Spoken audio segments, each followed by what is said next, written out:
On this episode of the Mad Rush podcast. Most of us are not from a teaching background, but the idea is if you have the leadership skills, we can teach you how to teach. And we want you to go in and work in a school that needs you for 2 years. And it was really competitive and difficult to get into. I think it still is. But had I not been on Panhellenic, that would not have been on my radar. And then because of Teach for America, I moved to Nashville, Tennessee, where I fell in love, met my husband, ended up living for 5 years. And so I just look back and I'm like, me trying to get out of Rush and becoming a Gamma Chi was like this domino effect that really helped me on my life path.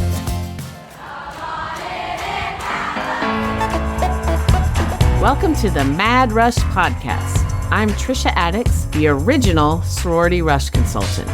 While the stories I have to share are nothing short of astonishing, this podcast goes beyond the wild client tales and sorority life. I'll be engaging with fascinating guests from both within and outside the Greek world, uncovering the surprising connections that bind us all together. Join me for a journey that's as entertaining as it is enlightening. Welcome to Mad Rush.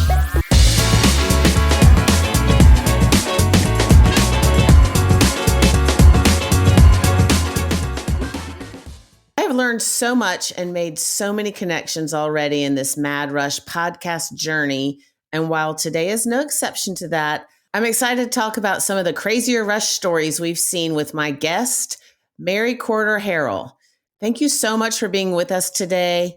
The people have asked and we are delivering because today is Crazy Stories Day.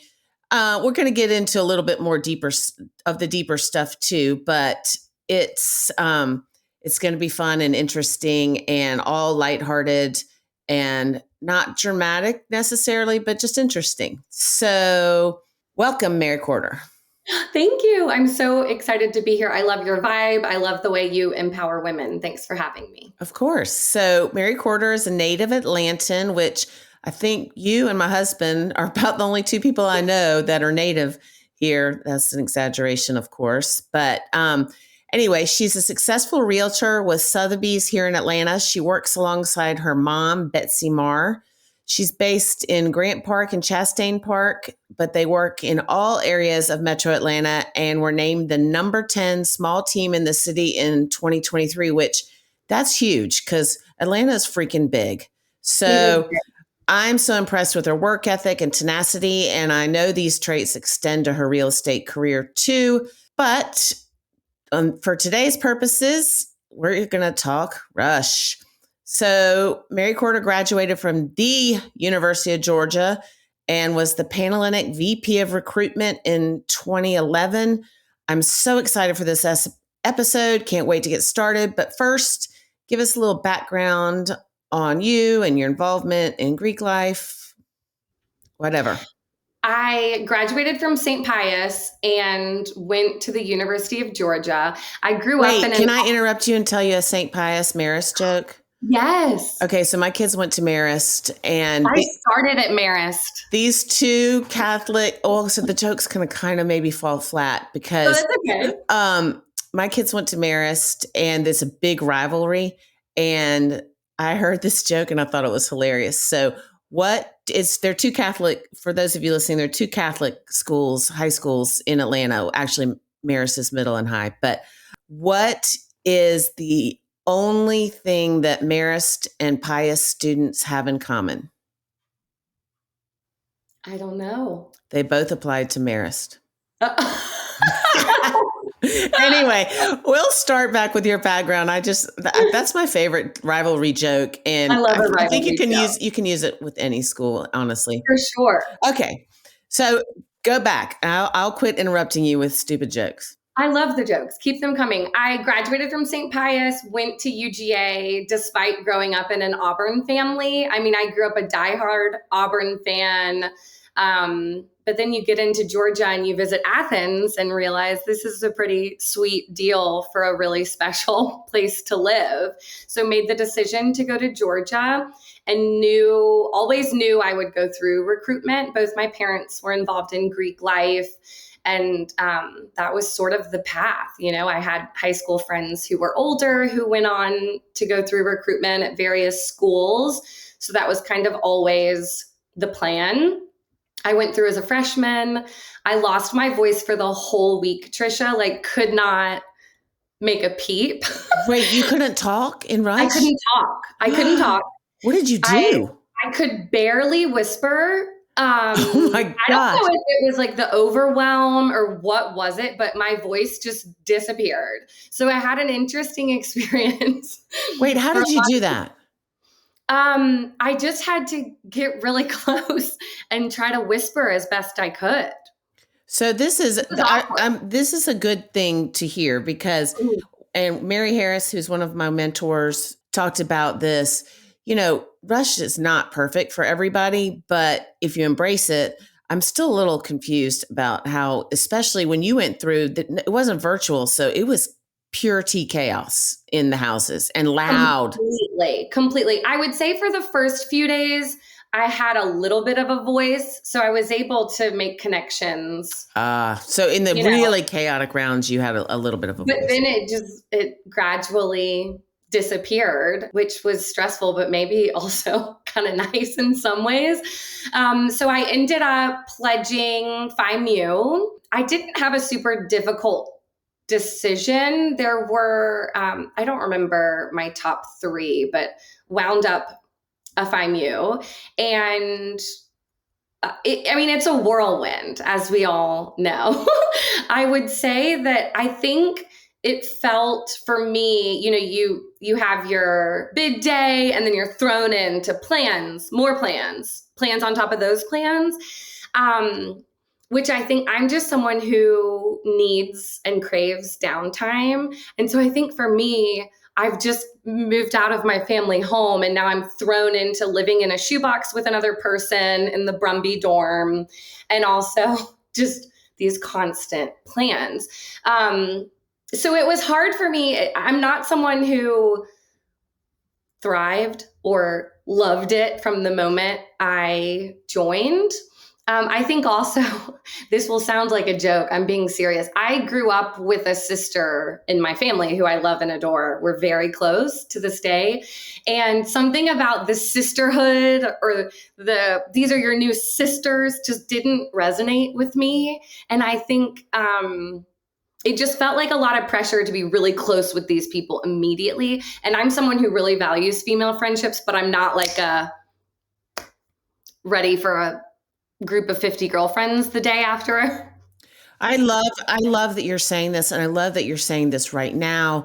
It is so important to realize that this journey looks different for everyone, and it's not for and this is, it's hard. And ironically, my business, it's ironic that I am a sorority rush consultant because I was a terrible sorority girl. I don't like big groups of women. I've said this a million times. I connect one-on-one much better, but it's overwhelming if that's the way you are wired, and it's okay to like take a step back. So go ahead. Anyway, I'm just really glad you're describing it in this very real way, because it's not everybody is like ready to hang out and go out and have all these plans, all the things. So I appreciate that you're doing this. So absolutely. And you nailed it. I think for the one-on-one type people, and I would put myself in that bucket as well, I think it can be very overwhelming. And I don't think it's house specific. I have nothing negative to say about Phi Mu. Right. It just felt like in the midst of a major life transition, all these women are dumped on your head and you better have Tuesday, Thursday, Friday, Saturday free because we now have plans. So that was hard for me. And, I've always been a homebody. I mentioned my sister, who I'm very close to. She was still in high school. So I was coming home a lot to Atlanta on the weekends, skipping a lot of the sorority stuff. And I think it's nice for people to know, like, think of it as a menu. You don't have to order everything on the menu. Just pick and choose the pieces that feel good to you. Yeah, that's great. Because I do think there's a lot of pressure to just run into the deep end. And that for me was not the route that I took. And that's another thing for people who, so I talked to after Rush recruitment, I talked to a lot of very sad parents, and they're like, my daughter is sitting in the dorm and her roommate is living her best life and she's going out all the time and she's having all this stuff. But I think it's really important just to realize that it's not perfect on that side of it either for a lot of people. So it's a lot of pressure. It's overwhelming. So if everybody would just take a breath and realize that it's not always that the grass is greener to have constant plans. But I mean, it's hard. You're feeling rejected. You know, these are the parents I'm mostly talking to. Their daughters are feeling rejected, but they're seeing. So I'm sure your roommate, if she wasn't in a sorority, I don't know if she was or not. If she had an unsuccessful rush and she's watching you do all this, she's thinking, oh my gosh, Mary Corder's having the greatest freshman experience. Whereas you're like struggling underwater, like, wait, this is a lot. And it's not house specific for sure. Mm-hmm. Yeah, absolutely. And I think it's just important for, new members to recognize that you can say no. You don't have to go to the Thursday night Mai Tai or. I love that. I love the menu reference too. Menu. I just I'm someone who would rather be at a coffee shop on a Thursday night sometimes because I, like I said, live in a shoebox with another person and would just like some breathing room. So anyways, Joined by Mu was not super plugged in. I mean, I think I only went to one formal, which feels nerdy to say, but again, just to give everyone out there permission to be as involved or as uninvolved as you want to be is okay. I then applied to be a Gamma Chi, which is, sort of like a camp counselor for a group of women going through recruitment. And that just totally changed the game for me. It was I have goosebumps talking about it. It was just such a special experience to get to support these girls who were wide-eyed, most of them brand new to college as they went through the rush process, and just getting to kind of take the Phi Mu off and put the Panhellenic on. I say that because we wore these horrible vests that hopefully have been retired. They haven't. And that just changed it for me. I mean, I think zooming out and seeing the Panhellenic community as one thing versus all of these individual pieces really resonated with me. That's very cool. And so just so you know, if you're listening, what she's describing is Panhellenic, which we've said before on this podcast, is the governing body of sororities. And during Rush, there are girls who disaffiliate from their sororities for the week and the months leading up to it. And they are there sort of like counselors. It's very much like what we do for our clients. There are some different rules and that kind of stuff. But so she is saying that she became one of those counselors, which is at Georgia called a Gamma Chi. And so she had a group of girls that she was supporting as they went through Rush. And I did it, Trisha, to get out of Rush. I mean, it's funny because I was like, Rush is horrible. I don't want to do that. Let me pivot and see what this Gamma Chi thing is all about. So I did it, loved it, still keep in touch with some of those girls who were in my group. And then the following year decided to apply for the Panhellenic Executive Board, which I look back on and I'm still shocked that I did that. But I swung the bat, as my mom says, and then I was elected VP of Recruitment. And that year we had more PNMs than we had ever had, which at that time was about 1,500 women going through Rush. So it was... How many sororities were there at the time? 17. Gotcha. How many are there now? There are 20. And that's one of the things that when I make posts or talk about, so people are like, why don't they just get new sororities? Well, they do that, but it just takes time. But so since you did this, they've added 3. And I think it's, oh gosh, somebody don't get mad if I have the wrong number. There are a lot of schools in my head, but I think it's 20 at Georgia. I'm But so excited they're adding more. But in a nutshell, my role was to train the recruitment teams of, at that time, 17 sororities. We had monthly workshops that I would lead, just training everyone on the rules, the procedures, and then, of course, recruitment week, just overseeing every detail. And it was the largest group we had ever had. So I learned a lot, and that was kind of like the top of the mountain for my Greek life involvement, but it really changed the trajectory of my life. oh wow. Honestly. Yeah, Why do you say that? because I was recruited because of that leadership experience with Panhellenic. I was recruited by an organization called Teach for America, where they recruit campus leaders and send them into low-income schools for a 2-year commitment to teach. So most of us are not from a teaching background, but the idea is if you have the leadership skills, we can teach you how to teach, and we want you to go in and work in a school that needs you for 2 years. So, and it was really competitive and difficult to get into. I think it still is. But had I not been on Panhellenic, that would not have been on my radar. And then because of Teach for America, I moved to Nashville, Tennessee, where I fell in love, met my husband, ended up living for 5 years. And so I just look back and I'm like, me trying to get out of Rush and becoming a Gamma Chi was like this domino effect that really set me on my life path. That's very cool. And again, it's all just so cool to see that even though you weren't rah rah Phi Mu or rah rah, your sorority, your Greek life journey still has a huge impact on you. Totally. And I think for anyone who's not feeling at home with their sorority, it's just nice to know that there are other ways to get plugged in.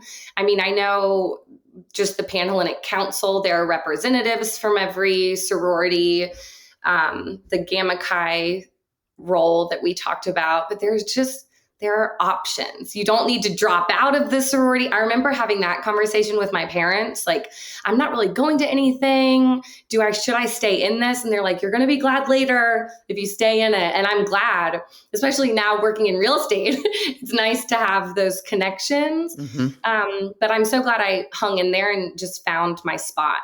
Yeah, that's a very good point too.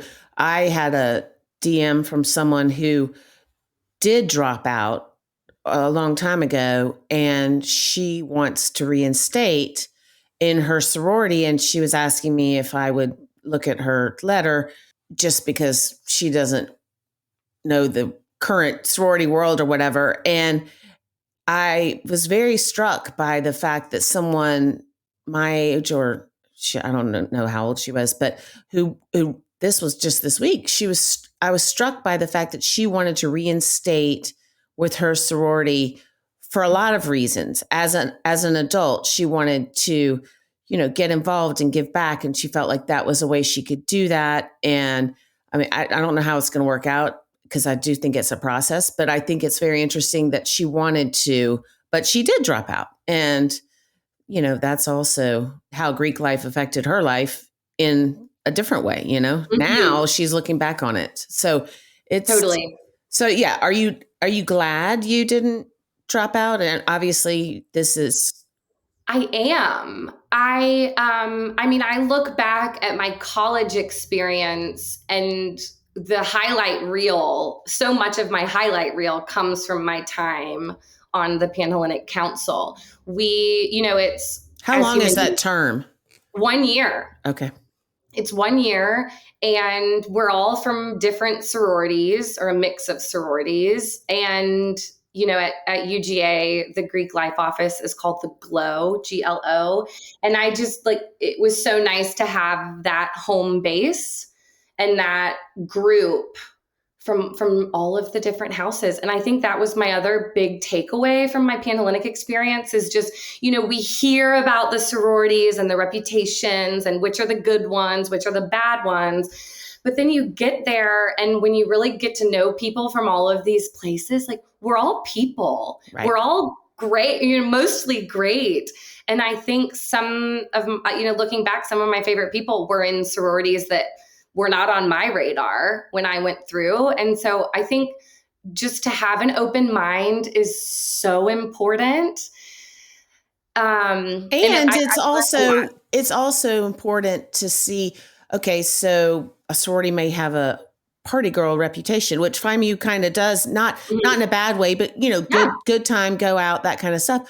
But you're like a perfect example that that wasn't your jam. And so what I've been saying is you can find your people anywhere. And so keeping an open mind, like you just said, so important. And especially as these numbers grow and these sororities are getting huge. I mean, like you said, you found people in other sororities that weren't on your radar. And once I think for you, the one-on-one getting to know them was a lot more rewarding. Excuse me. I haven't started drinking yet. I'm slurring. No thanks to my producer who gave me a bourbon. I'm just kidding. But I think that's a very valid, important thing to remind people that you also can branch out. Once you're in a sorority, you don't have to just hang out with FIMUs or whatever. Right. And there are a few I still keep up with. I mean, it wasn't a bad experience. It just wasn't my be all end all. So I think the open mind piece is so huge, even when it comes to which college you'll go to. I mean, growing up in an Auburn family, just knew I would go to an SEC school. And looking back, I wonder if I would have been happier somewhere a little bit smaller. And I just didn't even explore it because that was just a decision that I made without having much of an open mind. So I think it can apply to so much of the college experience. Yeah, that's a very good point too. I had one of my friends from growing up, her daughter was on, and she went to LSU because she thought that's what she wanted. She ended up transferring to Charleston, and that was a much better fit for her. But she just thought, she was a cheerleader. She loved football, or she loves football, all the things. And then all of a sudden she got to LSU and she was very overwhelmed. It was not a good fit for her. And she didn't like what sounds like sort of what you did, but you made it smaller by being on Panhellenic, which is, I think, really cool. So when you were in Panhellenic, and you don't have to give away, I'm just curious, like, what are some of the rules that, because there are so many rules. And you don't have to, whatever you're comfortable with, but like, what were some of the more interesting rules?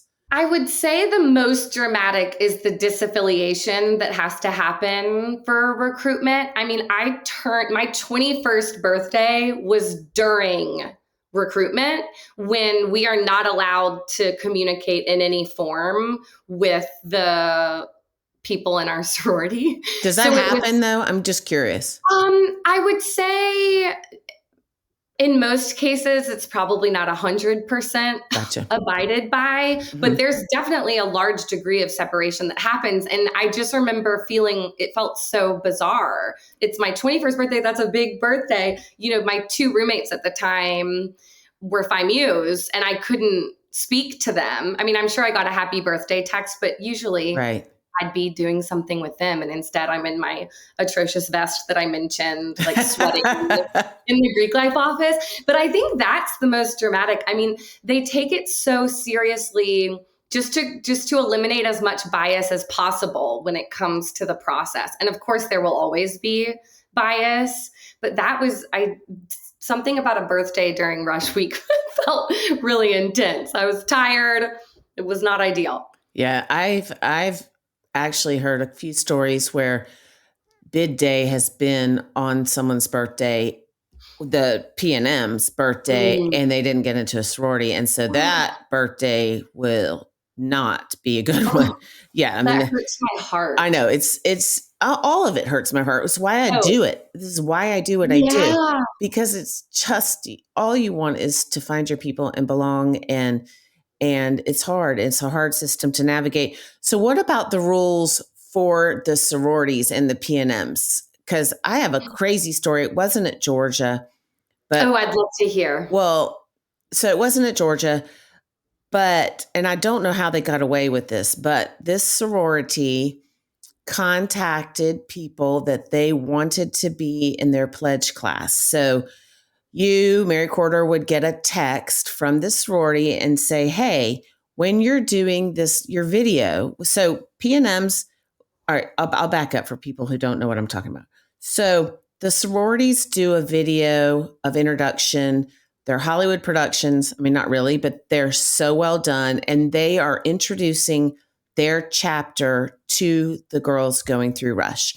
And these videos are viewed by the girls going through Rush. They're very, very cool. I will still say Katie at Auburn, I think it was 3 years ago, had a video that I like actually cried watching. And I don't know anybody that was in the video. I mean, it was just really well done, and it's showing their sisterhood. Okay, same time, the girls, COVID and beyond, the girls going through Rush, the P&Ms have to do a minute video introduction, introducing themselves to the chapters. And these Nightmare. Right. And it's also, think about the girls in the houses watching these videos. So there are people that are assigned, okay, you are watching all of the ABC last name videos. I mean, that could be, 1,000 videos. I mean, it can be, so that gets tiring. It gets exhausting. I do know for a fact that most of the videos don't get viewed the whole way through. So just if you're freaking out about your video out there, just take a breath. And make sure the beginning's really good. So, okay. So this sorority contacted the girls they were interested in way before Rush and said, okay, in the first 10 seconds of your video, you have to incorporate the word hamburger. And so there are prompts for these videos. So if you want to be in our sorority, you have to use the word hamburger in the first 10 seconds of your video. So this is very not by the rules. And so these girls would start their video and they're answering prompts. And the prompts would be like, why did you choose the University of Georgia? Again, this wasn't at Georgia, but I'm using this because I'm not going to say the school. And the girl would say, I chose the University of Georgia because I heard they have great restaurants and I love hamburgers. So that was a clue to the sorority that wanted girls who said this. It was a clue for them. Okay, she wants to be in our sorority. Well, how this backfired for them, and I would be interested on your take. They told way too many girls to do this. And then the word leaked that to the other sororities because they all talk. So all of the sororities are watching the same video. So these poor girls who've been told this and want to be in this one particular sorority are saying hamburger in their first 10 seconds. So the other sororities that this is now leaked to them, they're like, well, she wants to be a XYZ sorority, so we're going to cut her. Well, we're not supposed to use the word cut, but we're going to release her, or we're not going to rank her. And so I'm interested in your take. They also, as a part of this, and I don't know how they got away with it, they told these girls, the hamburger girls, to follow only them and one other sorority that they chose on Instagram. And it was not a sorority that typically the same girls would go, find their people, find their fit. So it was just a complete shit show. And I don't know how they got away with it. So anyway, what happened was a lot of these girls who said hamburger didn't get into that sorority, but then had a very hard time with the others because they knew that they had said hamburger. So there's my story. That is wild. I've never heard of that. It feels a bit like hazing. I mean, it's not hazing. Right. It's not hazing. It reminds me, you referenced like there are certain sororities that kind of get clumped together for attracting the same type of girl, which can mean a million different things. Right. And what happens is that they're all after the same 100, right. 150 girls. That's not enough girls for the 5, 6 sororities to fill a pledge class. And I think that was such an eye-opening moment for me, being behind the scenes for Rush, was just to see the middle of the night phone calls to these sororities that you would think have no issue filling spots. But in fact, they do, because the pool that they're after is too small. And those were the snap bids happening middle of the night before Rush, which was before really midday. nice. So explain that to, I know what you're saying, but explain explain. She's trying to be PC, but what she means is, and this, I will say it again, is changing. But what she is saying is the traditional, let's say top 5 sororities at a school are looking at a small group of girls to fill their pledge class. And this is what happened with the hamburger people. But so that's what she's saying. But again, I am seeing tiers, TIERS, going by the wayside.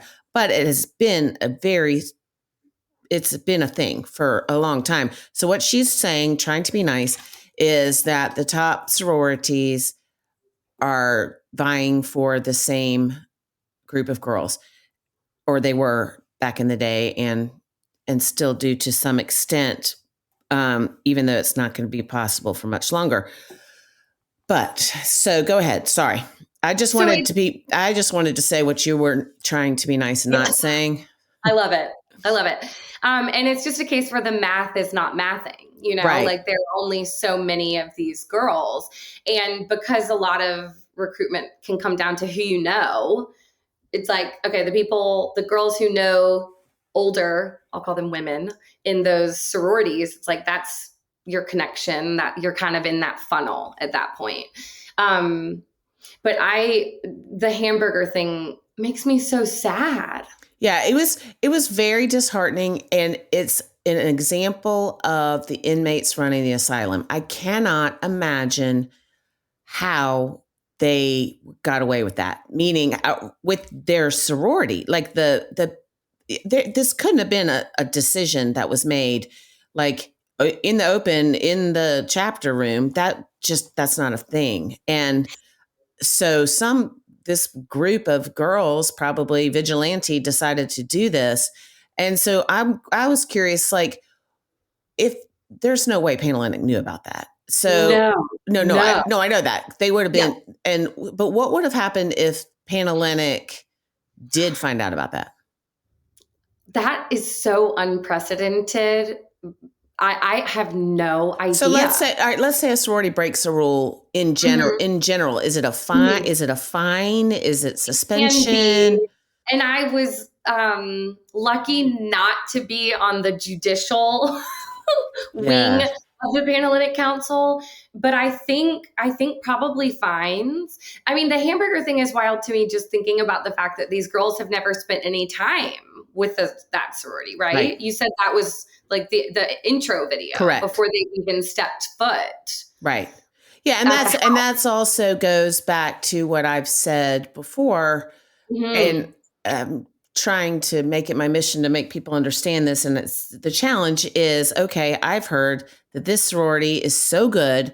They're the top one on campus. So I want to be one. So I'm going to say hamburger. But what happens is all these sororities are talking, and it gets out. But the people that got hurt were not the sorority. The sorority didn't get hurt.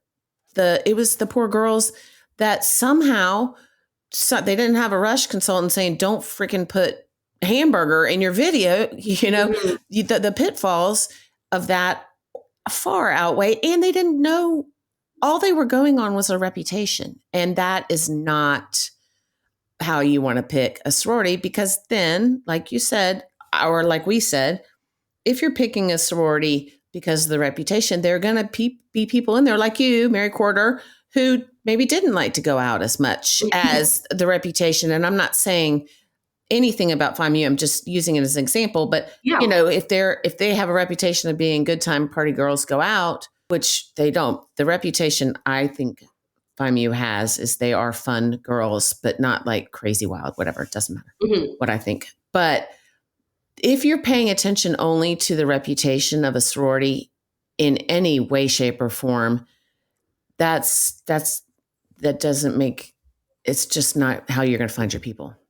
It's the opposite of the open-mindedness that we were hammering on. Right, exactly. It's the opposite of it. But the challenge is the grandmother who says, now, Mary Corder, I have heard that the sorority is the best sorority at the University of Georgia, and I want you to do anything. I have got my sister calling. I've got my, my Bible studies calling, the whole 9 yards. And so then they like you grew up being hammered Auburn fan. Mm-hmm. These people have grown up saying, okay, this is the top sorority. And if I don't get in it, then that's going to be a problem. And it's going to be a problem if you don't say hamburger in that instance. Totally. And then also if you do get in it and you're not obsessed with it, you wonder what's wrong with it. This is the one, right. Right. And that's a very good point. Yeah. So absolutely. Do you have any, I know that that's a little unprecedented crazy, but do you have any stories that are kind of weird? Or yes, okay. I have a great one. Okay. Buckle up. I'm kidding. So it's Rush Week. We get an email, an anonymous email to just the generic UGA Panhellenic email address. I don't remember what it was. It is the ex-boyfriend of a P&M. Wait, so and I'm curious about this because I would like to know, how do you get an anonymous email? Meaning, because it was a fake email. Maybe someone just created a fake email without a name. It wasn't like it was from Bob Smith. Okay, gotcha. Yeah. So we get this email to just our generic Panhellenic inbox. It's Rush Week, maybe the night before. It's some inappropriate photos of a girl who's about to go through Rush. And the email basically says watch out for this one, sort of thing. Oh, wow. Basically saying she's a risk to be. So, yes. Okay. That was that's what was being insinuated. And so obviously we received this email and we are just beside ourselves that someone would send such a thing. We, of course, had to alert this potential new member that we had received the photos just for the sake of her safety. Even it just felt like such So how did you know it was the ex-boyfriend? Because once we talked to her about it, she explained, this is someone I used to date. He has a history of things like this. It's, essentially kind of felt like he was blackmailing her in some way. But it was just such a horrible thing to receive. And especially for this young woman, about to start Rush at her new college, we had to speak with her about it.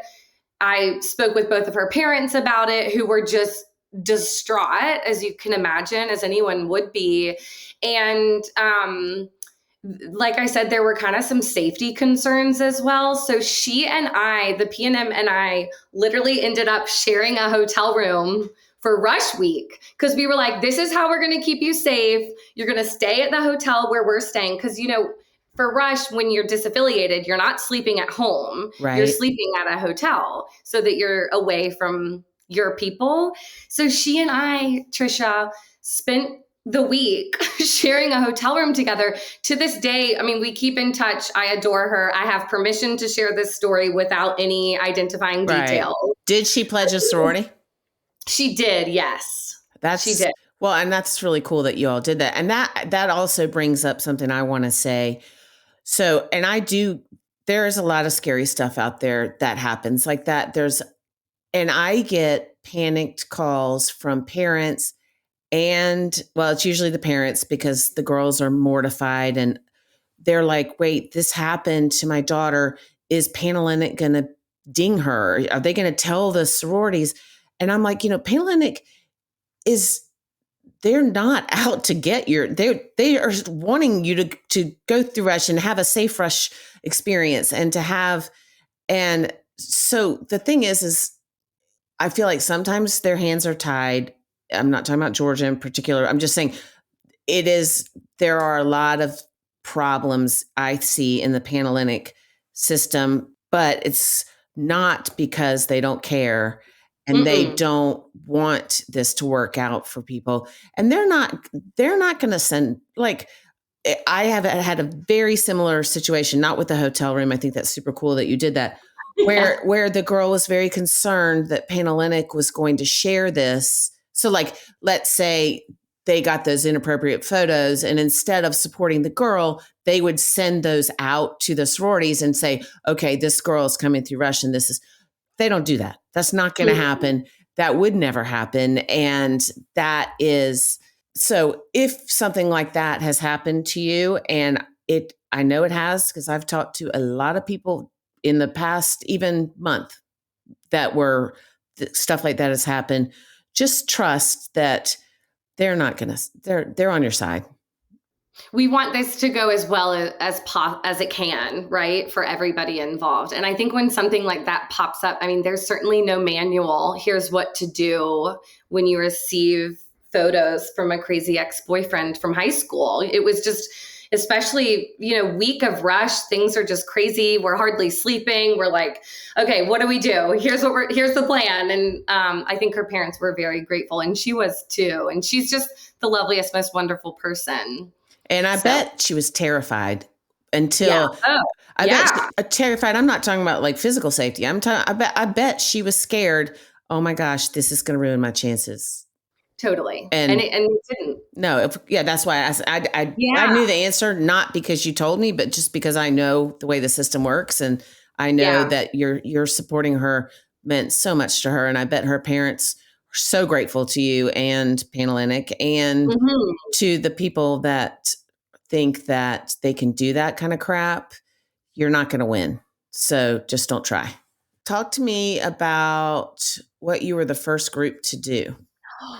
We did some cool stuff together as a group, just in the name of inclusivity. I'm very proud of some of the things we were able to accomplish as a Panhellenic board. We had the first T-shirt day at UGA. Is that still a thing, Trisha? What do you mean? Like that they wear a T-shirt? P&M's wear a T-shirt? Oh, yeah. Yeah. No, you started that. That's cool. At Georgia, we were the first. It had just started popping up at other schools. And we thought it was just a really beautiful way for P&Ms just not to stress about an outfit for the day, which now that you see the TikToks of how they style these T-shirts, I don't know that we accomplished that completely. But we were the first group to do a T-shirt day, which that's just super felt like cool. such a fun change. And then we also worked with some of the other Greek life organizations to create a food pantry on campus. Oh, wow. Just to provide a place for free food for students who could use, some help. That's very cool. And I think, specifically the Panhellenic Council, the Interfraternity Council, I think they can get a bad rep. And like some of that is true, right? Some of everything is true. But I think there's a lot of good there too. And so it's important to acknowledge the absolutely. It's important to acknowledge. I just made a note about this because I wanted to go back. The challenges are real for Panhellenic. And I do think that there are some things that are done wrong. But like anything, there are going to be growing pains and struggles. But what I will say is the heart of the matter is good, meaning they want, like you said, they want this to be a positive experience. It's not always a positive experience, and that is on them too, but it's also not because they want it. They're trying to make it difficult. It's not like the evil people are together doing this. It's just, there are a lot of growing pains, and I see it. There are particular schools where they had a tough year, but it was not there was never a part of me that thought that they were doing this on purpose, or it's just the amount of the number of girls going through Rush at these schools is absurd, and it's crazy. And it's because social media and all of the things, they want to be a part of it. And it's just, they got to catch up. They got to figure it out. And I am trying to help with that. So I think you're so amazing for doing that. Just the way social media has impacted the experience of all of this is it's hard to even conceptuage. Really? I feel so lucky that TikTok didn't exist when I was. Oh my gosh. I had a trip this past weekend with some girls, or some of my best friends from my pledge class. And, we're 36 years out, 37 years out. But anyway, we are very lucky that the only pictures that were taken were the ones where we called the picture man over. Picture man, take our picture, because whoa. And it's a tough thing to navigate. It's very tough. And it's what we work on with our clients, because, social media is out there forever, and it's tough, but for sure. It's so tough. And it's also, not only is it tough, but it's making people want to be a part of it. And in my time out with Trisha today, I'm talking about how people always talk about how difficult Rush is in the South, but because these schools that don't have established Panhellenic presence as much, the rules change. It's very hard to navigate Rush anywhere, because now schools like, I don't know, Dartmouth, they have Panhellenic sororities, they have other sororities, but their students are seeing that this is a great thing and they want to be a part of it. But then, there's a whole different layer of things to navigate if you don't have established Panhellenic. So, I'm not saying Dartmouth doesn't. I'm just saying that's an example of a school that has both sororities and national Panhellenic sororities and other schools. Anyway, I digress. I think also it is helpful to keep in mind what percentage of a student body is involved in Greek life. At UGA, I don't know what the stats are now, but it's lower than you think. And I think for anyone who's going through Rush, maybe not because they want to, but because they feel like they should or they have to, I just think it's helpful to know the vast majority of people at UGA are not involved at Greek life, and they have a great experience too. So even if your thing is not at all Greek related, that's absolutely okay. It's better than okay. It's beautiful. Find your thing. Right. Very good advice. When you're in it, you have these blinders on and you're like, everyone I went to high school with is in a sorority. Everyone's talking about Rush. And then you learn that it's, 15 to 18% of people. It's more than that now, but yes, okay. But you make a good point. There are so many clubs and things where you can get, and like yours happened to be Greek, but it wasn't the traditional sorority connections that you made. It was Panhellenic, which is basically, for lack of a better word, it's a club. It's not, right. But it's something different than your pledge class. So yes, that's a very good point. And there is a lot to offer at all of these schools, but I do feel like social media is making Greek life seem like the be all end all, and it's not for everybody. But the numbers are increasing because of that. Okay, so do you work with? I assume you work with a mix of colleges. Oh right? Yeah, we work with I'm sure there are some we haven't worked with, but all over the United States, all different types of recruitment, all different challenges. And part of the reason that we charge so much is because we have to figure out how it works behind the scenes at all these schools. And it takes a lot of research. It takes a lot of money, and it takes a lot of knowing the system and knowing that what you're necessarily told isn't always the full truth.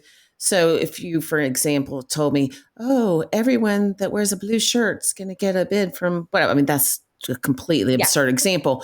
Yeah. But we know that that's BS. And so we've got to figure out what they're actually saying. And it takes a lot of time and effort. And I'm constantly on the phone with people inside the Greek world who are under, promise of anonymity, will tell me exactly what is really happening. And so we know that. But we also have to help our clients navigate that. And that's at a lot of places. It's not just Alabama, Ole Miss, Georgia, right. South Carolina. It's all the schools. And have you noticed any major differences when comparing big schools versus small schools? There are a ton of major differences. I am seeing that the smaller schools, as a result of social media and this new popularize, I am seeing that they are struggling trying to put on successful rush. It's just hard because all of a sudden, they're like this sweet school that, people like to go to. And then they're like, oh, you can join a sorority. It's easy. And then all of a sudden they're like getting all these people that want to be a part of Greek life. And then they're like, whoa, wait a minute. Like now we have to be kind of cutthroat, or in order to keep the number small, or whatever it is, the challenges are the same. It's just on that these schools aren't really prepared for it. Yeah, that makes sense. Yeah, for sure. So there are challenges with everything, but like anything, if you're prepared and you put the work in and you trust the people that you trust, and number one and number two, keep an open mind and be authentically you. No matter what you're doing, you can spot if you're being not authentic to yourself or true to yourself to fit in somewhere, it's not the place for you. And so just, amen. Yeah. And call us and call Mary Corder if you want a house. So, okay. Bama Rush Talk popularized the hashtag OOTD outfit of the day. For Mad Rush, I'm repurposing hashtag OOTD into observation of the day. So what is Mary Corder's hashtag observation of the day? I am noticing that Halloween decorations are hitting a little earlier this year, and I'm thrilled about it. Really? Are you seeing Halloween in your neighborhood yet? Oh yeah. We have our diagonal across the street neighbor. Yeah. I don't know them, but they get a discount, I'm sure, because if they decorate, and they go all out for all the holidays. And I think that because they set up for Christmas in October and Halloween in August, I think they get a discount because they get it professionally done. But wow, I have noticed, yes, the decorations and I'm here for it. The cinnamon brooms. I don't want to smell those. I don't want to smell the cinnamon brooms in August. No. I don't. No, thank you. Okay, so how can people find you on the interwebs if they want to talk real estate? Again, you can tell by just how dynamic she is. She really puts in the work, and would be great to be in your corner if you are looking for a house or selling a house or whatever. So how can they find you? Thank you. Thank you so much. That means the world. I'm on Instagram. That's probably the best place. And it's just my name, Mary Corder. And that's Corder. I would love to connect with you there. Yep. Great. Well, thank you for being here. This was super fun. And stay tuned for Time Out with Trisha if you are interested in some Rush specific stuff going on. Thank you for being here. Thanks for having me.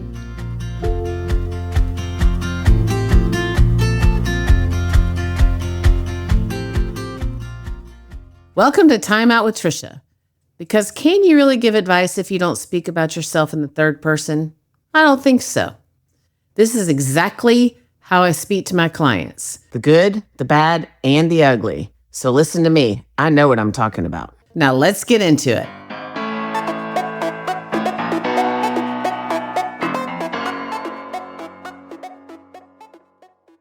Time Out with Trisha today. So if you drop out of Rush, or you don't get a house, or you single preference and get the dreaded phone call, here's the thing.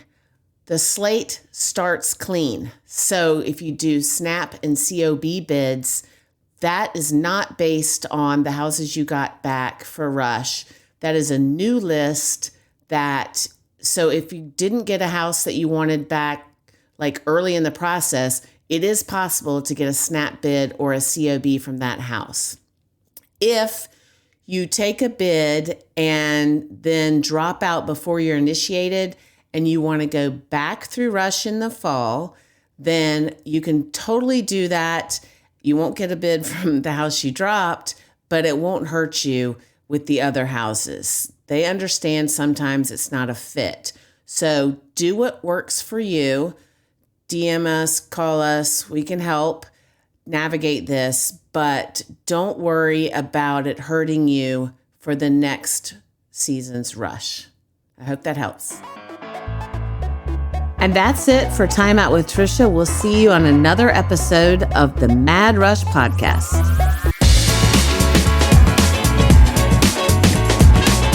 Thank you for tuning in to another episode of the Mad Rush Podcast. If you are enjoying this podcast, please consider leaving us a 5-star review. For additional Rush tips, updates, and more, please follow me on Instagram at Rush with Confidence. If you would like to reach out to us or for more information, please email info@madrushpod.com. This podcast is produced by Collier Landry and Don't Touch My Radio. Copyright Trisha Adams.